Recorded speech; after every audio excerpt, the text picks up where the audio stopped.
In a luxurious room, a millionaire boss decided to turn a cleaning employee into a laughingstock in front of everyone, without imagining that he was about to challenge exactly the person most prepared to unmask him. What seemed to be just another cruel moment of corporate arrogance soon revealed a hidden past, marked by talent, profound losses, and a brutal fall that forced a brilliant woman to live in anonymity.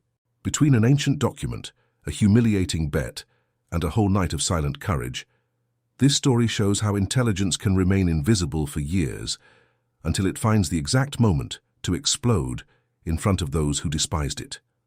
And when the truth finally comes to light, it won't be just the pride of a powerful man that will crumble, but also the image that everyone built about who deserves respect and who can be underestimated. Before diving into this exciting turnaround, subscribe to the channel, leave your like, and prepare yourself for a story of humiliation, restart, and justice that will hold you until the end. The parchment was inside a leather case secured with masking tape, wrapped in bubble wrap, as if it were a lot of stationery bought on sale. No one in the room paid attention when Renato Cavalcante Mireles entered with that package under his arm, smiling to himself with the kind of satisfaction that only comes from someone about to display something that cost a lot of money and that others don't have. He was like that. Each monthly meeting with the curators and directors of the Centro de Documentação Histórica Paulista was an opportunity to reaffirm who was in charge, who signed the checks, and who, deep down, was the only reason that centenary institution still functioned. The meeting hall occupied the second floor of the restored mansion in the Ipiranga neighborhood. High windows with frosted glass let in a white light from a cloudy afternoon.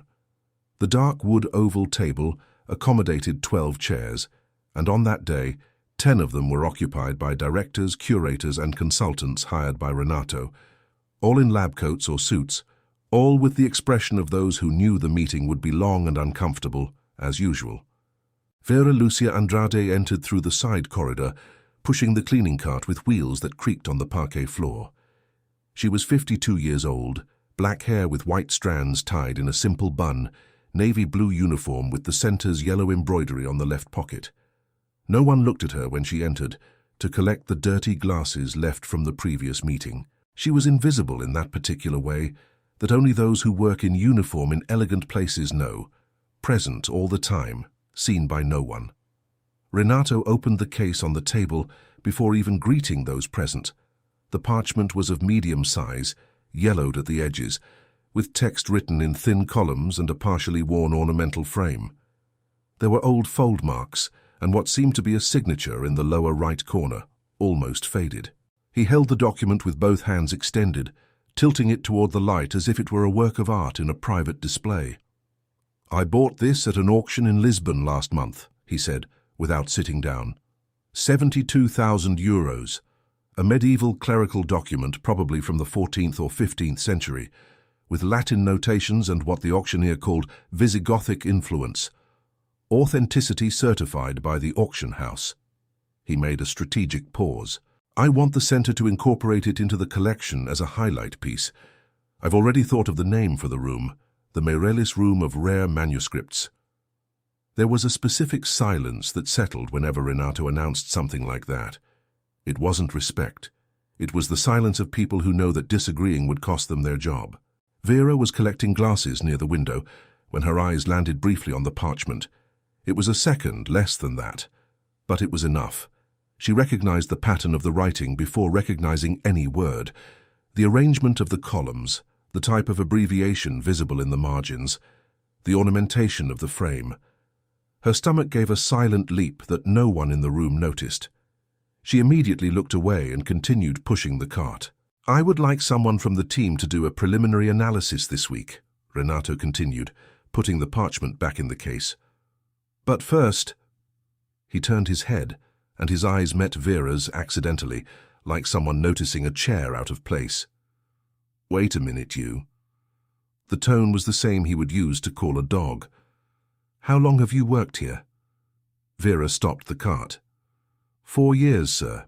4 years in a museum and documentation center." Renato crossed his arms with a smile forming at the corners of his mouth. "So you must have learned something, right? At least from mopping so much near the documents." A few discreet laughs came from the table. "I'm going to make a bet with you." He took the case and held up the parchment again. "If you can tell me what is written here, I will pay you my entire month's salary. What do you think?" The silence changed in quality. Now it was the silence of those waiting for an embarrassing scene. Vera looked at the document. Her eyes scanned the first lines with a calmness that few would understand. She knew that type of writing. She knew late ecclesiastical Latin with Iberian influence. She recognized the specific use of certain abbreviations that appeared in documents produced in Portuguese and Castilian scriptoria between the 13th and 15th centuries.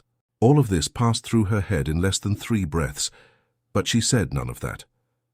"Sir, I would need some time to examine it carefully," she said, in a low voice and without confrontation. "Time." Renato laughed openly. "She needs time." He turned to the table.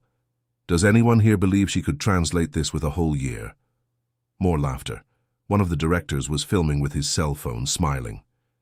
"You can go. You can go. Go back to your cart." Vera did not respond. She turned the cart with precise movements and left through the side corridor without haste, with the same calmness of someone who has learned to store big things in very small spaces. No one in the room noticed that her eyes were dry, but her fists were clenched over the cart handle, firm as roots. Downstairs, in the ground floor corridor near the service bathrooms, Vera leaned the cart against the wall and stood still for a moment. The echo of the laughter still arrived in muffled waves through the high ceiling of the mansion. She took a deep breath, letting the air out slowly. Then she opened the cleaning supply closet, put away some bottles, and closed the door with a soft click. There was an administrative employee named Sonia, who sometimes had coffee with her in the back of the kitchen. Sonia had seen everything from the corridor and appeared with 2 cups of hot water and tea bags a few minutes later, saying nothing, just sitting in the plastic chair next to Vera. The two remained in silence for a while. "Did you see the document?" Sonia eventually asked. "I saw it," Vera said. "And could you?" Vera lifted the teacup with both hands. She looked at the steam for an instant. "I could," she said without vanity, in the same way an experienced carpenter would say he can drive a nail. Sonia nodded. She asked nothing more. But there was something in her eyes, a spark of something that didn't yet have a name which would be important later. Vera Lucia Andrade had been for 15 years one of the greatest specialists in medieval Iberian paleography in Brazil. It wasn't an informal title. It was the result of a trajectory that began in a public library in Campinas when she was 18 and found, by accident, a catalogue of medieval manuscripts bound in brown leather that had been donated by a retired professor. She read that catalogue 3 times in the same week. Then she went after more.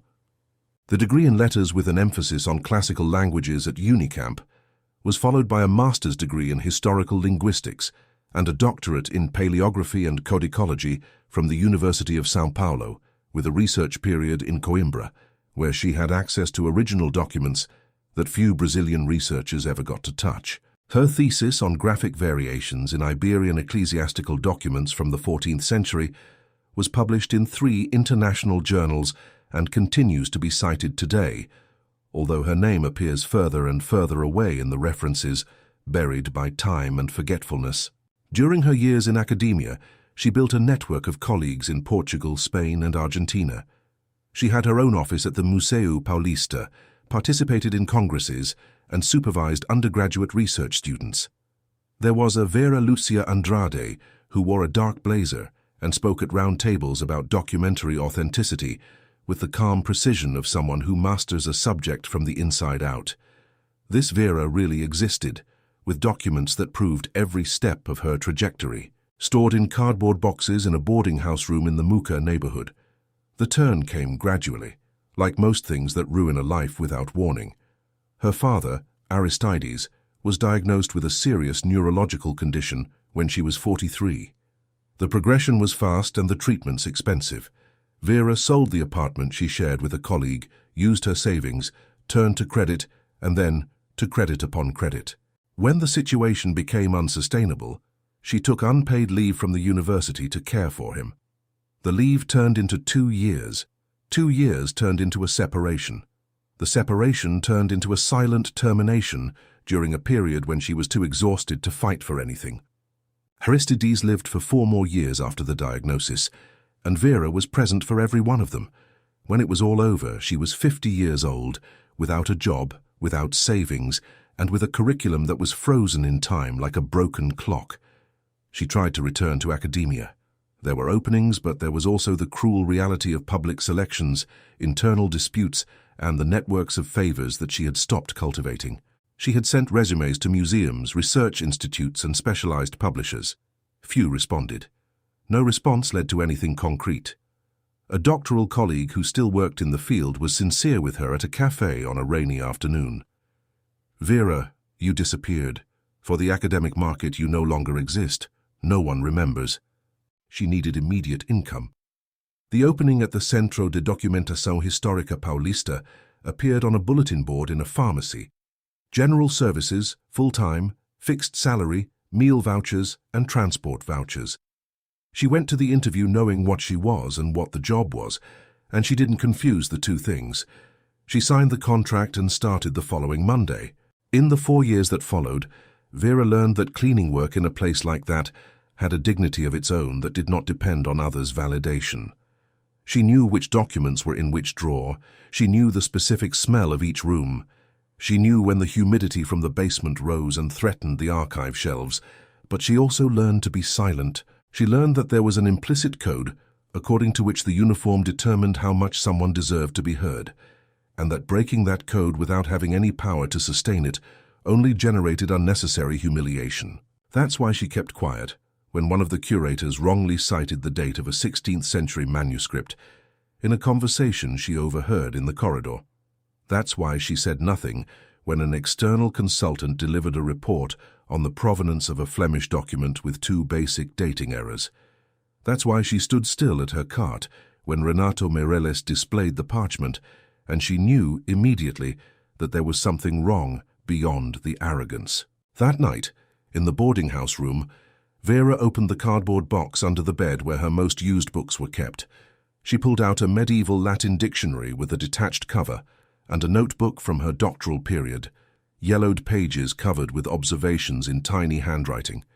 She placed both on the bed and stared at them for a while, like someone reuniting with someone after a long time and not knowing exactly how to start the conversation. It wasn't the money.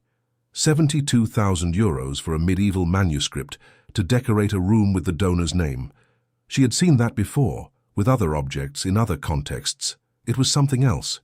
It was the specific, visceral and silent sensation of having looked at that text for 2 seconds and having recognized with absolute clarity that the document hid something that Renato Meireles had not noticed and that the auctioneer probably hadn't noticed either.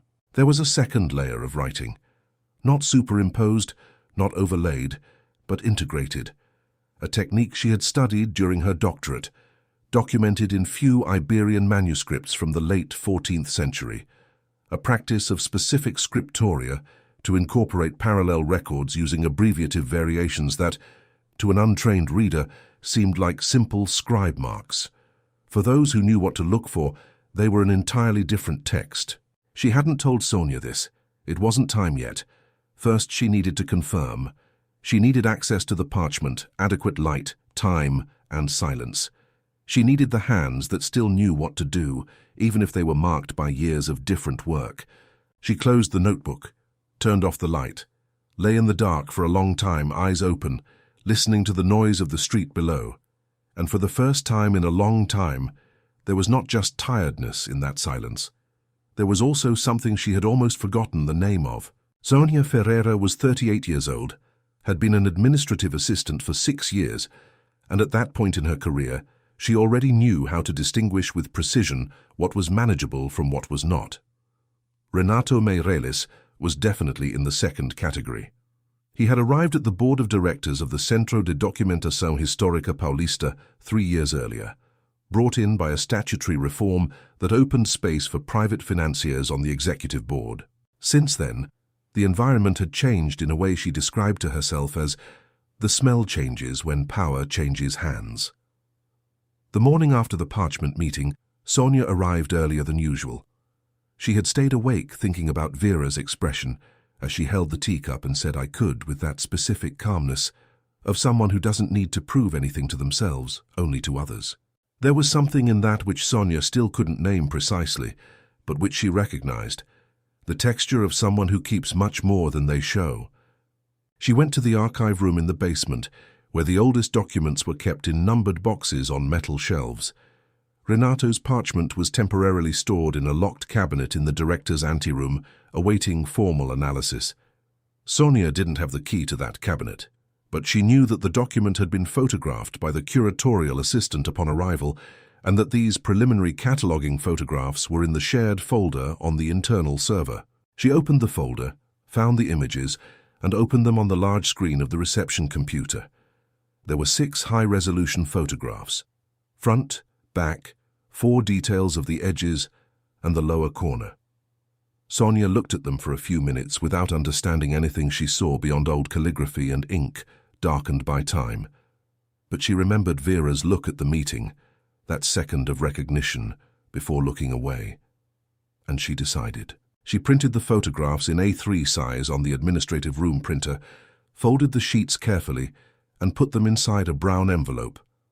At 7:40 in the morning, when Vera arrived through the service gate with her canvas bag and grey coat folded on her arm, Sonia was waiting for her in the staff kitchen with the envelope on the table next to 2 cups of black coffee. "You didn't need to do this," Vera said, looking at the envelope without touching it. "I know," Sonia replied, "but I did." Vera stared at the envelope for a moment. Then she pulled out a chair, sat down, took the coffee, and took a long sip before opening the envelope and placing the images on the table. Sonia watched without speaking. Vera ran her finger over the photographs without touching them, just following the lines with her gaze, tilting her head from one side to the other, like someone listening to music at a low volume, trying to identify the background instrument. "The auctioneer called it Visigothic influence," Vera said in a low voice, almost to herself.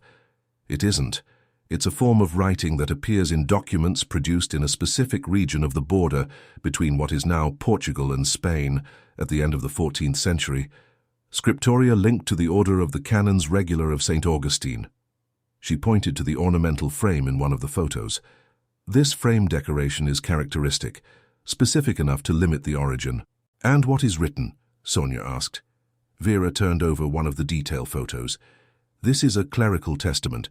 The main text, what any Latinist with basic training could read, is the disposition of the assets of a prior or abbot, with references to the donation of land to the monastic community, standard for the time." She paused. "But here." She pointed to a line of text in the lower third of the document. "These abbreviations are not scribe marks." Sonia leaned in closer, but she didn't see anything different from the other lines. "What are they?" "They are a second record, incorporated into the main text in a way that only those who know the practice can identify." Vera placed the photograph back on the table. "I need the original to confirm. The photos are good, but there are marks that only appear under raking light or ultraviolet." The two remained in silence. Outside, the service gate could be heard opening, and the first steps of other employees arriving. "He kept it in the cabinet in the anteroom," Sonia said. "The key stays with the collection coordinator, Dr. Christina." Vera folded the photographs and put them back in the envelope. "I'm not going to ask for anything that isn't my right to ask," she said. That same day, at 3 in the afternoon, Renato Mireles appeared at the center for a follow-up meeting about incorporating the parchment into the collection. He arrived with 2 men Sonia didn't recognize, one with a leather briefcase and another with a professional camera. He spoke loudly down the corridor, commenting on the mirrorless room project, the lighting he wanted, the type of display stand. He was the kind of man who turned any corridor into a stage. Passing by the reception, he saw Vera wiping the handrail of the main staircase. He stopped. His companions stopped behind him. "You're still here," he said, with the tone of someone commenting on a minor surprise. "I thought you would disappear out of shame after yesterday." Vera didn't stop wiping. "Good afternoon, Mr. Renato." "He said he was going to pay you his salary if you translated it," one of the companions said to the other, laughing softly. "I'm still offering," Renato said with a louder voice so the corridor could hear. "But now I've added a condition.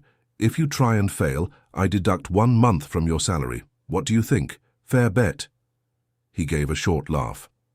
"No? Then go on with your broom." He went up the stairs. The 2 men followed him. Vera finished the movement of the cloth on the handrail, wrung the cloth over the bucket, and walked to the side corridor. No one who saw her in the next 5 minutes would have noticed anything different. She worked with the same regularity as always, with the same rhythm as always. But inside her uniform pocket, her fingers were folded over the photographs folded in 4, and she knew with the same certainty with which she had once known that her thesis was solid and that years of work did not lie, that what was in that document needed to be revealed, not for revenge, for integrity, because historical documents were not trophies of vanity, and they never had been. At night, upon leaving through the service gate, she crossed paths with Sonia, who was waiting outside with her coat already on. The 2 walked together to the bus stop without speaking. When the bus arrived, Sonia said only, "Dr. Christina will be there early tomorrow. Before 9 she is accessible." Vera got on the bus. She sat near the window. She watched the city passing by, the lights on in the commercial buildings, the sidewalks wet from a rain that had fallen earlier. There was a decision taking shape inside her, not sudden, not impulsive, but firm like the arrival of a season that you know has been coming for weeks before it appears. Dr. Cristina Buarque had been the collection coordinator for 11 years and had learned in that time that the greatest threat to a cultural institution doesn't come from outside, but from within, from the specific combination of financial power and confident ignorance. She was 56 years old with thick-rimmed glasses, short-cut white hair, and a patience that wasn't resignation. It was calculation. She knew when to fight and when to wait. Renato Mireles' arrival on the board had required her to recalibrate that equation several times. The next morning, Vera arrived at Dr. Christina's office at 8:45. She knocked on the open door. The coordinator was leaning over a cataloging spreadsheet and looked up with the expression of someone expecting another administrative demand. "Vera, you can come in. What is it?" Vera entered and closed the door behind her. She took the brown envelope from her bag and placed it on the table. Then, without haste, she said, "Dr. Christina, I need you to give me a few minutes. What I have to say is about the parchment that Mr. Renato brought yesterday." Dr. Christina looked at the envelope. Then she looked at Vera. There was something in the cleaning lady's posture that morning that was different from usual, not in her clothes or her bun or her worn leather shoes, but in something harder to name. A verticality that wasn't defiance, it was the occupation of legitimate space. "Sit down," Dr. Christina said, gesturing to the chair. Vera sat. She opened the envelope and placed the photographs on the table. "I'll be direct because I believe time matters here. My name is Vera Lucia Andrade. I have a doctorate in paleography and codicology from USP with a research period in Coimbra. I worked at the Museo Paulista for 15 years before I had to leave for personal reasons. I have been here for 4 years as a general services employee because that's what I found when I needed to start over." Dr. Christina became completely still. Her eyes went to the envelope, then to Vera, then back to the envelope. "When I looked at the parchment at yesterday's meeting," Vera continued, "I recognized characteristics that need to be verified. Here." She pointed to the detail photograph of the lower third of the document. "These abbreviations in the text are not scribe marks. They are elements of a specific practice from the scriptoria of the Iberian border at the end of the 14th century. If my preliminary reading is correct, there is a second record incorporated into the main text, a record that the auctioneer clearly did not identify and that could substantially alter the classification and value of the document." Silence. Outside, footsteps in the corridor, the sound of the main gate being opened for the day's first visitors. "Why didn't you say this yesterday?" Dr. Christina asked with a careful voice. "Because I didn't have the chance. I was humiliated before I could speak." Vera said this without bitterness, just with the precision of someone describing a fact. "And because, without access to the original, I cannot confirm. Photographs show the arrangement of the text, but there are marks that only appear under specific light conditions. Dr. Christina stared at the photographs for a long moment. Then she took off her glasses, cleaned them with the cloth she kept in her lab coat pocket, and put them back on. Vera Lucia Andrade. She typed the name into the computer. She stared at the screen, scrolled down, stared some more. Your 2008 thesis, Graphic Variations in Iberian Ecclesiastical Documents of the 14th Century. Yes. Cited in 3 international publications. One of them is the Gazette du Livre Médiéval, 4 if you count the book chapter from 2012. Dr. Christina closed the computer. She was silent for a few seconds. Then she said, "The parchment is in cabinet 2 of the anteroom. The key stays with me." She opened the drawer. "We have portable raking light in the conservation lab and a UV lamp that I had to buy from my own department budget because the board cut the funding." There was a brief dryness in that last sentence that said more than it intended. They went together to the anteroom. Dr. Christina opened the cabinet and removed the leather case with proper care, placing it on the workbench lined with acid-free tissue. She opened it. The parchment was inside a protective mylar folder, folded incorrectly for the type of support it was, which was already a piece of information in itself. Vera put on nitrile gloves that Dr. Christina offered her, and approached the document with an attention that only exists when long-held knowledge re-encounters its object. Her eyes scanned the text with a speed that seemed casual, but wasn't. Dr. Christina stood to the side, watching in silence. "I need the raking light," Vera said. They fetched the equipment from the lab. With the light projected at a low angle over the surface of the parchment, what had seemed like natural wear marks revealed itself as something more structured. There was a sequence of small incisions and altered pigment marks that followed a regular pattern. "My God," Dr. Christina said in a low voice. "It's what I thought," Vera said. Her voice was firm, but there was something in it that trembled in deeper layers, the recognition that her intuition was right, that the knowledge was still there, intact, waiting. "How much time would you need for a complete translation?" Vera looked at the document. She calculated. "With the high-resolution photos and the notes I have at home one night for the main text. The second layer will depend on how much I can confirm without a specialized lab. Take the photos, the original ones from the server, not the printed ones." Dr. Christina spoke with the decision of someone who had already calculated the risk and decided it was worth it. "And Vera." She waited until their eyes met. "I have a lot to say about the last 4 years, but now is not the time. Now is the time to work." Vera nodded. She put away the gloves, took the envelope with the photographs, and left through the side door. In the corridor, she took a deep breath. She looked at her hands, the marks on her knuckles, the dry skin of her palms, the hands that had cleaned floors for 4 years, the same ones that had touched manuscripts in Coimbra on a September afternoon in 2004, the same ones. Vera's room in the boarding house on Rua dos Trilhos was 3.5 meters by 4. There was a single bed, a wooden table with a single drawer, a steel shelf with 5 racks, and a small bathroom with a plastic shower curtain. The window faced the neighbor's wall and received direct light only from 11 to noon. It wasn't a space designed to contain an entire life, but she had learned to organize the essentials: books on the shelves, notebooks in the drawer, boxes under the bed. She arrived at 6:40 in the evening with the flash drive Dr. Christina had prepared with the high-resolution server photos from the center, in addition to her own printed photos in the brown envelope.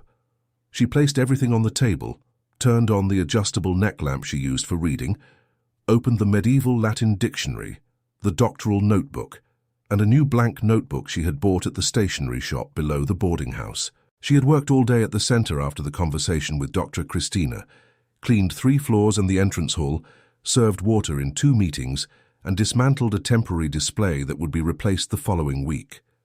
She was tired with the specific physical exhaustion of that type of work, which accumulates in the back and ankles. She ate a bread with egg and drank coffee before sitting at the table. The main text of the parchment was not difficult. It was a testament of asset disposition, as she had suspected, written in late ecclesiastical Latin with the standard contractions and abbreviations of the Iberian religious chancery. The testator was identified by the initials PA, with the title of prior, and the document established the donation of land and movable property to a monastic community not explicitly named, only referred to by an acronym that appeared 3 times in the text. The dating indicated the 3rd year of the reign of a monarch, who, based on cross-references in her notebooks, corresponded to a period between 1383 and 1391. She worked through the main text line by line, making parallel notes in Portuguese in the new notebook, marking with an asterisk the points where there was ambiguity in the reading, and with a circle the points where the abbreviation was unusual. It was a little past 11 when she finished the main text, 742 words in Latin, about 900 in Portuguese, with footnotes for 4 terms of double interpretation. Then she began the second layer. It wasn't a separate text, inserted between lines or on the back, as sometimes appeared in palimpsests. It was more subtle, more integrated. The technique was known in very specific research circles, documented by a single systematic study published in 1987 by a Belgian paleographer named Henri Leclerc Q, a work Vera had studied during her doctorate, because her advisor had put it on the supplementary list with the note, "Read only if you have the stomach for minutiae." The method consisted of distributing additional marks of meaning within the already existing abbreviations, minimally altering the shape of certain letters so that the original text remained legible to the common reader, while a second level of information was available to those who knew the code. It was an extremely laborious and therefore rare practice. It appeared, according to Leclerc, in contexts of transmitting sensitive information within religious communities in periods of conflict or institutional persecution. Vera worked for 3.5 hours over the enlarged photographs, using a magnifying glass she had brought from the center, kept in her bag with the implicit permission of Dr. Christina, who had seen her put it in her pocket without saying anything.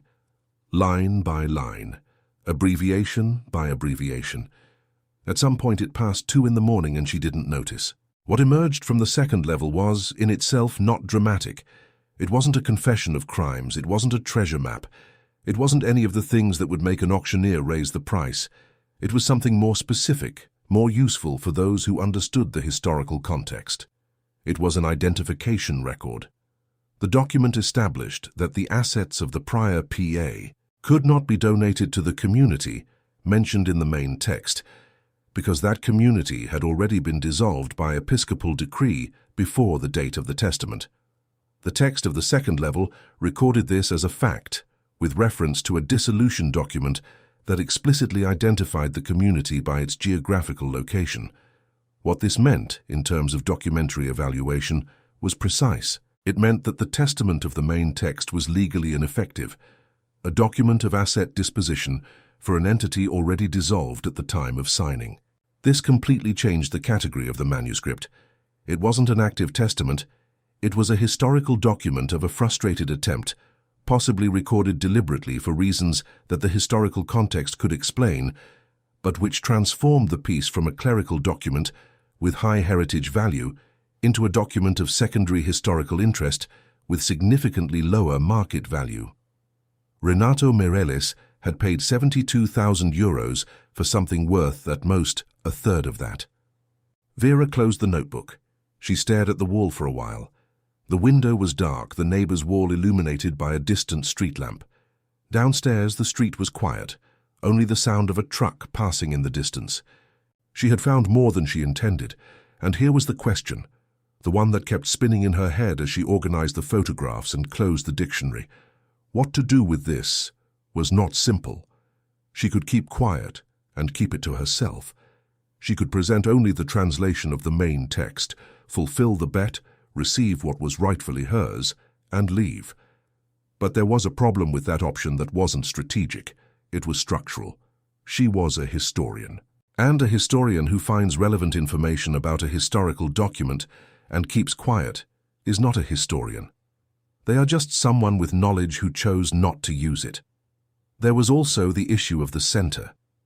If the document were incorporated into the collection with the wrong classification, it was an institutional failure, a failure she could prevent. She called Dr. Christina at 7 in the morning, when she knew the coordinator was already awake because it was spreadsheet Saturday. The call was short. "I'm finished. I found more than I expected. I need a review from a specialist before presenting anything formally. Do you know Professor Mario Saldana? There was a pause on the other side. I know him. He's retired, but still active. He advised me, if he agrees to review it, do you trust the result? Another pause. Yes. Then I'm going to call him. She hung up. She stood still for a moment in the center of the room, with the notebook against her chest, as if it was something that needed to be protected. Then she took the old planner she kept in the drawer, flipped to the M, and dialed the number that had been there since 2009, written by hand, never erased. Professor Mario Saldana was 74 years old, lived in an apartment in Pinheiros full of books organized by language of origin, and answered the phone on the third ring regardless of the hour, because he had spent decades waiting for someone to call with something interesting. When he heard Vera's voice, he was silent for 3 seconds, that to her felt like a whole minute. "Vera Lucia," he finally said, with the same dry and precise tone with which he had commented on her thesis 12 years earlier. "Where were you?" she told him. Not everything, not the details of the boarding house or the cardboard boxes under the bed, but enough for him to understand. He listened without interrupting. When she finished, he said, "Do you have the material there? High-resolution photographs and my annotated translation. Send it by email. I'll look at it today. Today is Saturday. I know what day it is. Send it." She sent it at 8 in the morning. The response arrived at 4 in the afternoon with 42 lines of text and 0 typos, because Mario Saldana was that kind of person. He confirmed the reading of the main text without reservations. Regarding the second layer, he wrote that there were 4 points that would need verification with the original, but that the identification of the technique was correct, and that the interpretation of the second record was, quoting him, "the only possible interpretation for those who know Leclerc's 1987 work," which, by the way, few people have read because it is published in Belgian and no one reads Belgian anymore. At the end of the email, there was a line that Vera read twice. "You disappeared from the map without warning, and you were missed in the field. Take care of this material, and yourself." She stood with the phone in her hand for a moment, before responding with a simple, "Thank you, Professor." Then she began to prepare what she would take on Monday. She worked through Saturday afternoon and all day Sunday, not out of insecurity about the content, which was solid, but out of rigor. She organized the translation into a technical report format, with an introduction, methodology, section-by-section analysis, bibliographic references, and a conclusion. She included the annotated photographs, the pages from her doctoral notebook with references to Leclerc's work, a scanned copy of Professor Saldana's email, copies of the main articles of her own academic production that established her authority on the subject, and at the end, a specific annex on the implications of discovering the second layer for the classification and evaluation of the document. She assembled the material in a hard plastic folder she had found in one of the cardboard boxes, the ones that held her doctoral documents. The folder had the Museo Paulista logo embossed on it from when she still worked there. She hadn't noticed it until that moment. She stared at the logo for an instant and felt something pass through her, not nostalgia, not exactly, but the kind of recognition that happens when you realize that something you thought lost was just stored in a different place. On Monday morning, Sonia met her at the gate before work. "He'll be here at 10, Sonia said in a low voice, her coat tightened against the August cold. A follow-up meeting about the collection. Dr. Cristina confirmed she will be present. And I asked Rodrigo from Communications to be available because I'm going to need the presentation room." Vera looked at her. "You didn't need to do this." "I know," Sonia said, for the second time in 5 days. "But I did." The two entered through the service gate. Vera went to put her bag in the staff locker, put on her uniform and get her cart. She worked the first 2 hours of the morning the same way she worked any Monday, sweeping the ground floor corridor, cleaning the visitor's bathroom and picking up the entrance mats to shake them in the courtyard. It wasn't a performance of normality. It was the work she had accepted to do, and that she did with the same seriousness with which she had done everything in her life. At 9:40, Dr. Cristina came down to the ground floor and approached her in the side corridor. "Is everything ready on your end?" "It is." Know that what is about to happen might be uncomfortable. He doesn't take being contradicted well. I know, Vera said, but what is in that folder isn't an opinion. It's a technical report reviewed by one of the greatest living specialists in Iberian paleography. Opinions he can contest. This he cannot. Dr. Christina nodded with a seriousness that also contained something else, something like relief. Renato Meireles arrived at 10:05 with his assistant and the same lawyer who had appeared days before. He went up the stairs without looking to the sides, talking about schedules for the room's inauguration. The follow-up meeting was scheduled for the presentation room on the second floor, where there was a projector, a long table, and the formal chairs only used in board meetings. When Renato entered the presentation room and saw Vera Lucia Andrade sitting at the table with a folder in front of her and Dr. Christina at her side, his expression went through several states in rapid succession before settling into the controlled irritation of someone who doesn't understand what they are seeing but knows they don't like it. "What is this?" he said, looking at Dr. Christina. "Is this a joke?" "No," Dr. Christina said, with the voice of someone who had calculated this response for days. Vera Lucia Andrade is a doctor in paleography and codicology from USP, a former researcher at the Museo Paulista, with 15 years of experience in medieval Iberian manuscripts. She analyzed the parchment you brought and prepared a technical report that is in the interest of this institution and yours to hear. Renato looked at Vera. Then he gave a short laugh, the kind that serves to establish hierarchy and buy time. "The cleaning lady has a doctorate. Great." He turned to his assistant. "Are you recording this?" "Mr. Renato," Vera said with complete calmness, "there is a video recorded by one of your executives at last Monday's meeting where you make a public bet. Everyone here is aware of it, and I believe you are too. I didn't come here to talk about bets.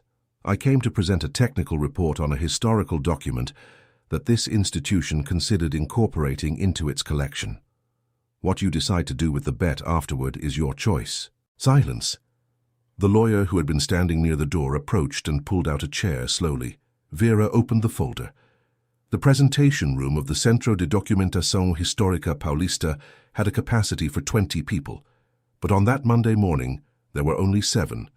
Vera Lucia, Dr. Christina, Sonia in the back with a notepad, Renato Meireles, his assistant, the lawyer, and the chief curator, Fabio Esteves, who had been summoned by Dr. Christina an hour in advance and arrived with the expression of someone about to watch a storm they had predicted long ago. The high windows let in the white, cold light of the August morning. Vera placed the enlarged photographs of the parchment on the table, organized in a sequence that began with a general view and moved into details. Beside them, she placed the printed technical report of 12 pages, numbered, with references in the footnotes. There was no haste in her movements, there was precision. "The document you brought is authentic," she began, looking directly at Renato. "This is the first point, and it's important that it be clear. It is not a forgery. It is an Iberian manuscript from the late 14th century, produced in a scriptorium of Augustinian influence in the border region between the kingdoms of Portugal and Castile, with codicological and paleographic characteristics consistent with that period and that origin." Renato crossed his arms but did not speak. His lawyer took notes. "The main text," Vera continued, "is a clerical testament. The disposition of assets of a prior, identified by the initials PA, to a monastic community, referred to by an acronym. The Latin is standard for the ecclesiastical chancery of the time, with some regional specificities that the analysis details in Section 2 of the report." She pointed to the page. Any Latinist with training in medieval Latin could read this text. The auctioneer who certified the document probably read it, or hired someone who did. The authenticity and dating are correct. She made a brief pause. She took the detail photo of the lower third of the parchment and positioned it in the center of the table. What the auctioneer did not identify, and what is not in the certification of authenticity that accompanies the document, is this. She pointed to the sequence of abbreviations she had spent 3 hours of the early morning analyzing. "These marks are not ornamental, nor are they wear. They are elements of a documented technique for transmitting secondary information in Iberian ecclesiastical manuscripts of the period. The technique was systematically studied by a single researcher, the Belgian paleographer Henri Leclerc, in a 1987 publication that remains the exclusive reference. She opened the report to section 4, where she had reproduced the relevant passages from Leclerc. The identification of this technique and the reading of the second record are the heart of this report. Fabio Esteves, the chief curator, leaned forward. And what does the second record say? It says that the monastic community for which the prior PA intended his assets had already been dissolved by episcopal decree before the date of the testament. Vera spoke slowly, without dramatic affectation, just with the necessary clarity so that every word landed. The testament of the main text was, therefore, legally ineffective at the moment it was drafted. It is the record of an asset disposition for an entity that no longer existed. This fundamentally transforms the nature of the document. The silence that settled had a weight different from the silence of politeness or waiting. It was the silence of someone processing information that changes what they thought they knew. Renato uncrossed his arms. That is your interpretation. No, Vera said. It is a technical reading reviewed by Professor Mario Saldana of the University of São Paulo, a specialist in medieval Iberian paleography, who confirms both the identification of the technique and the interpretation of the second record. She opened the report to the last section and slid a copy of Professor Saldana's email across the table, printed and signed with a note of authenticity. I can connect him now by video call, if you prefer direct confirmation. He is available. Renato looked at the lawyer. The lawyer was reading Professor Saldana's email with careful attention. What does this mean in terms of value? The lawyer asked, without looking up. It means the document is not an active testament with first-category heritage value, Vera said. It is a historical document of secondary interest, relevant to the history of the Iberian monastic communities of the period, but without the market value of an effective canonical testament. The auction house misclassified it because it did not identify the second record. Based on comparable documents correctly classified in auctions over the last 10 years, the real market value is between 15 and 25,000 euros. Renato Meireles became motionless. His assistant stopped typing. You paid 72,000 euros, Dr. Christina said, with the same neutral voice she used to communicate budget cuts. Vera closed the report with a soft movement. That is not this center's problem. The deal was made between you and the auction house. What is this center's problem is that you proposed the incorporation of an erroneously classified document into the institutional collection. The report I presented exists to protect the integrity of the collection, not to expose anyone. Fabio Esteves looked at her with an expression she recognized as the expression of someone who is silently recalibrating a series of previous judgments. Can you do this? He asked. Present a report like this without signing as an employee of the center? I sign as a researcher. My title and my academic production are on page 1 of the report. Vera looked at him directly. The uniform I wear here does not cancel out what I learned before wearing it. There was a video. Everyone in the room knew it because Sonia had discreetly mentioned it before the meeting and because Renato's own assistant had been responsible for the recording the previous week. The lawyer said something in a low voice to Renato. Renato stared at the table for a long second. Then curator Fabio Esteves, who had worked at that institution for 17 years and had survived 3 changes of management and 2 statutory reforms, said in a clear voice, I would like to propose that the report by Dr. Vera Lucia Andrade be incorporated into the document analysis process as an official technical opinion, and that Dr. Vera be invited to a qualification recognition meeting with the curatorial department. Renato turned his face toward him. Fabio, it's an institutional proposal, Renato, within my duties. Fabio Esteves spoke with the calmness of someone who had waited a long time for a specific moment. And it's the right thing to do. The meeting lasted another 40 minutes after Fabio Esteves' proposal. Renato Meireles did not leave immediately, which would have been a dramatic but honest gesture.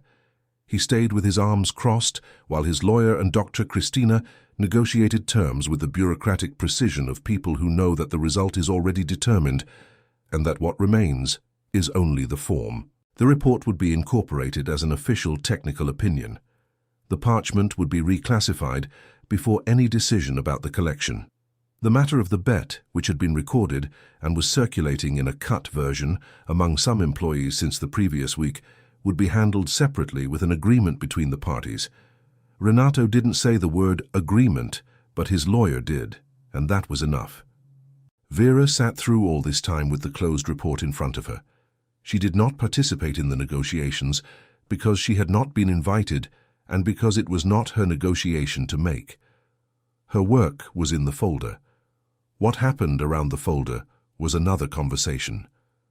When Renato finally stood up, he gathered the documents he had brought with controlled movements that indicated a man struggling to maintain the composure that was the core of his public identity. As he passed the chair where Vera was sitting, he stopped for a second. She looked at him. He stood with his mouth slightly open as if there were something to say that had not yet found the form to be said. Then he closed his mouth, adjusted the folder under his arm, and left. The lawyer followed him. The assistant followed him. The room was silent for a moment. Then Fabio Esteves let out a long sigh and said, to no one in particular, "Well?" Sonia, in the back, closed her notepad with a smile she tried not to let show, and succeeded only partially. Dr. Christina crossed her hands on the table. "Vera, you know that the situation of your current contract will need to be reviewed." "I know," Vera said. There was no relief or excessive anticipation in the response. There was only the serenity of someone who had already passed through the worst of the waiting and no longer needed to run in any direction. "I can't promise anything before going through HR and the board. But Fabio just said what he said in front of witnesses, and he doesn't speak for the sake of speaking." Fabio Esteves, who was organizing his own papers, said without looking up, "I have a technical consultant position that was suspended due to budget cuts 2 years ago. I would be willing to reopen the process if Dr. Vera is interested in presenting her curriculum formally." "I would be," Vera said. "Then let's schedule for next week." Vera left the presentation room at 11:40 in the morning. She went down the stairs with the folder under her arm, passed through the entrance hall, and went to the staff locker on the ground floor. She opened the locker. The cart was there, the rubber gloves hanging on the hook, the cleaning products organized in the lower compartment. She stared at all of it for a moment. Then she put the folder inside the locker, closed the door with the key, took the cart, and went to work. There were 2 corridors on the first floor still to be cleaned, and the side staircase that needed waxing. It was her job. It was what she had accepted to do. And she would do it, not out of submission, not because the uniform defined who she was, but because there was a specific dignity in finishing what one starts, in treating seriously what one has undertaken, regardless of how much things were about to change. While she was waxing the corridor, a visitor passed by with 2 children who were running between the display cases. One of the visitors, a middle-aged man with a teacher's badge, stopped near the display on Brazilian colonial documentation and spent a long time reading. Vera passed the mop beside him without him noticing. There was something about that man looking at old documents with that specific attention she recognized. The attention of someone who knows what they are looking at and therefore looks differently. In the afternoon, when her shift ended at 5:15, she put away the equipment, signed the timesheet, and went to get the folder from the locker. Upon leaving through the service gate, Sonia was waiting for her on the sidewalk with 2 plastic coffees from the corner bakery. "How are you?" Sonia asked. Vera drank the coffee. She stared at the street for a moment. The afternoon was cloudy, a cold August wind pushing dry leaves along the sidewalk. "I'm fine," she said. And it was true in a way that included the tiredness, the uncertainty about what the following week would bring, the memory of 4 years of invisible work, and also the memory of an early morning with a magnifying glass, a notebook, and a Latin text that revealed what needed to be revealed. "He's going to try to reverse the situation," Sonia said. "Probably. Dr. Christina won't let him." "Probably." The 2 walked in silence to the bus stop. There was a small line. The bus was arriving in the distance, the luminous sign still illegible in the distance. "Vera," Sonia said before the bus stopped, "that professor you mentioned, Saldanha, he said you were missed in the field." Vera looked at her. "Don't you think it's time to be missed again?" The bus stopped. The doors opened with that sound of compressed air that is the same in every bus in every city. Vera climbed the steps, swiped her card through the reader, went to the middle of the bus, and sat near the window. She placed the folder on her lap. She looked at the sidewalk where Sonia was still standing, who waved her hand before turning toward her own stop. The bus entered the afternoon traffic. Vera watched the city passing by, São Paulo with its low winter light, its irregular sidewalks, its buildings that hold stories that no one else remembers. There was a new notebook in the folder, with 40 pages of analysis that represented her first technical production in 4 years. There was a professor who had said she was missed. There was a meeting scheduled for the following week. And there was, finally, after a long time, the feeling of having used both sides of herself on the same day. 3 months later, the room that Renato Meireles had called the Meireles Room of Rare Manuscripts was inaugurated with another name, the Medieval Iberian Documentation Space, the prior PA. As parchment was on display on an adequate stand, with conservation lighting and a technical sheet that described its nature with precision, a late 14th century clerical testament with a secondary record in a restricted transmission technique of interest to the history of Iberian monastic communities, no more no less exactly what it was. The technical sheet had been drafted by Vera Lucia Andrade, consultant of paleography and historical documentation for the Centro de Documentação Histórica Paulista, a position formalized 6 weeks after the report presentation meeting, after the HR process and the board approved the reclassification and the formalization of the new role. The previous contract had been terminated with all labor rights due, which Vera had received without conflict or drama. The new contract was for consultancy, with flexible hours, the possibility of remote work for documentary analysis and participation in the acquisition processes of new documents for the collection. The salary was 4 times the previous one. She still lived in the boarding house on Rua dos Trilhos. She had considered moving, but the boarding house had the neighbor's wall, the light from 11 to noon, and the cardboard boxes under the bed that she was now transferring to a wooden shelf bought at a neighborhood fair. The books deserved to be out of the boxes.